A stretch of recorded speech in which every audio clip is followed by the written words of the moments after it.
In today's video, we'll discuss 10 tips to build wealth or a foundation for your financial freedom. These things happen throughout your 20s. Me being 22 years old, I haven't experienced all of these on the list, so I took the liberty of interviewing 5 individuals for which they have the ages from 30 to 45, and they all work in different fields, well, different titles, I guess. 2 in finance, 1 FP&A, another in tax, 1 plumber, 1 electrician, and 1 nurse. I didn't think the diversity of employment or fields of work was necessary, but I pulled them just because maybe there was some deviation in their answers. And realistically, there wasn't. Most of these people have done all of these things, and if not, they want to do it as soon as possible or wish they had done them sooner. Okay, so let's start with number 1. This is going to be a chronological list of what I believe many will face in terms of exposure. So, for example, the first one being to stop chasing get-rich-quick fantasies or schemes. Ever since COVID, me being 22, 17, 18 years old, back then, whatever it was, I had so much exposure towards the social media and these people getting rich overnight, or at least making it look and marketing themselves to get rich overnight. I see the impact it has for people my age, older, younger, whatever it may be. It's terrible. I will not be as ignorant as to say that I don't believe in it. There's, of course, people 1 in 100,000, 1 in a million who will make it overnight, who will make a product or have something that they've done that will make them rich. Maybe it is gambling. Maybe they YOLO'd 50 grand in 0 DTE options on SPY and made 2 million that day. It can happen. Why risk it? Build the wealth, take the time. You will learn lessons along the way. It will all be worth it. Okay. There is a plethora of gambling websites. Everything has been gamified. Social media has penetrated everyone's brains. Try to avoid that is my best piece of advice, I guess, if you want to take it. Okay, number 2. On the topic of taking the slow route, building wealth, building that foundation, open a Roth IRA. This is the most overpowered account ever. Your gains will not be taxed unless you have early withdrawals and it's recognized as ordinary income. But your gains in that account, your dividends, your capital gains will not be taxed. And there is a there's a reason for this. There's a capital contribution cap as of 2025. It's $7,000. Okay, moving forward. So we have don't get rich quick schemes. Yes to investing in your future, your Roth IRA. In order to do that, you have to work on your your active income, which is, ordinary income, same thing.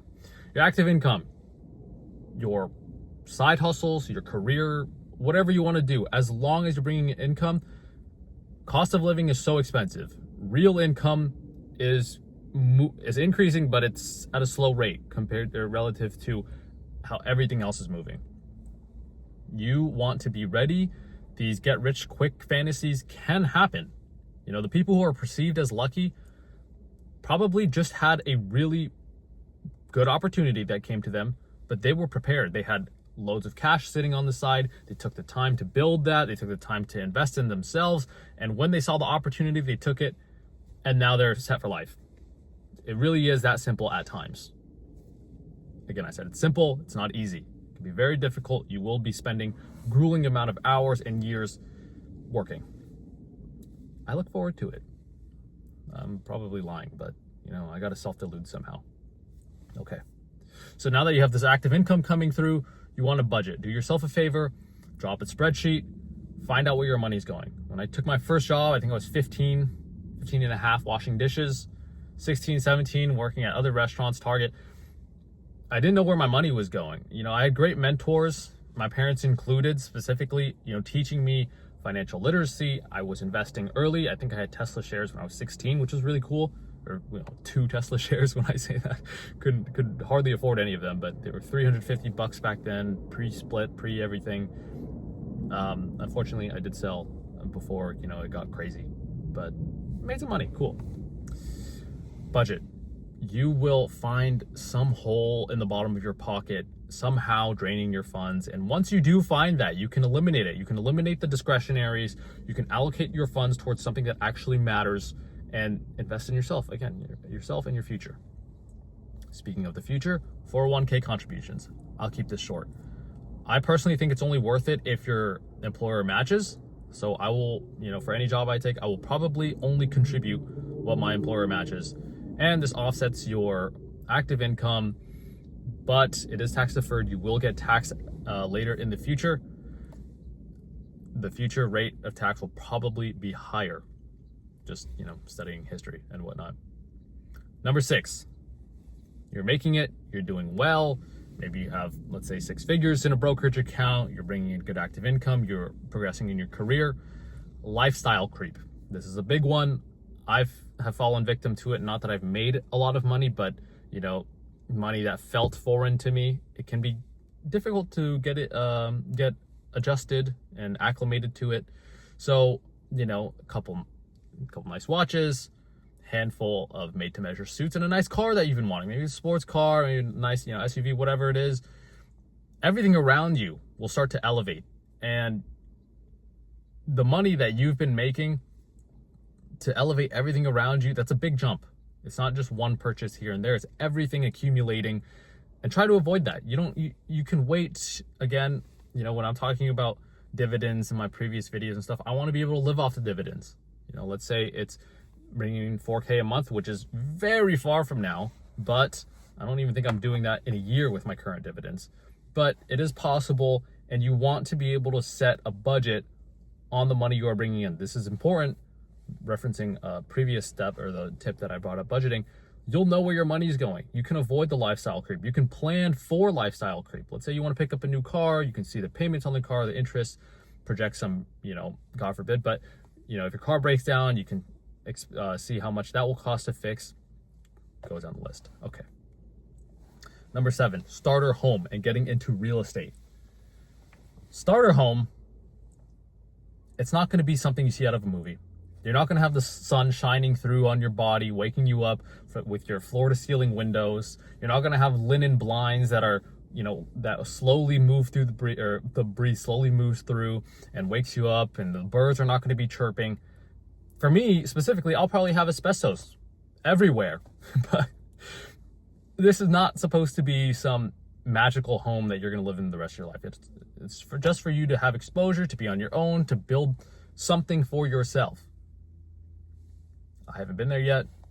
I'll update you when I will, or when I do. Number 8, paying down debts. Credit card debt. I covered this in my previous video. Credit card utilization and revolving balances, all-time high. Student loans, all-time high. I understand that this is difficult, but it's something you have to do. I don't even know how these credit card companies are charging the interest rates that they are charging. But it's the world we live in. Try and get out of that, because credit card debt will impede your goals. It is destructive. And the absolute most toxic out of all of these, it's worse than a mortgage, worse than a car payment, worse than student loans. It will tear you apart. Okay. And if you made it through all of that and you have money coming in, invest your money. Your brokerage account. Open one today. Worst case scenario, you have it sitting in cash in a money market fund doing 3.5% to 4%. Hopefully, I don't know if they're getting cut even more, but you can grow your cash in the meantime. I know that there are very few buying opportunities out there, but again, it's about being ready. When there is a buying opportunity, you don't want to be, I have to open a brokerage account. I don't have the cash in the account. The cash is there. The brokerage account is open. All you have to do is open it up, click the ticker symbol you want, and buy. There you go. Last, self-employment. And I understand that most people are not built for entrepreneurship, maybe not even myself. However, if you are the cream of the crop, if you are really good at what you do, and you don't have to be the best, you don't have to be LeBron, you will be compensated for that.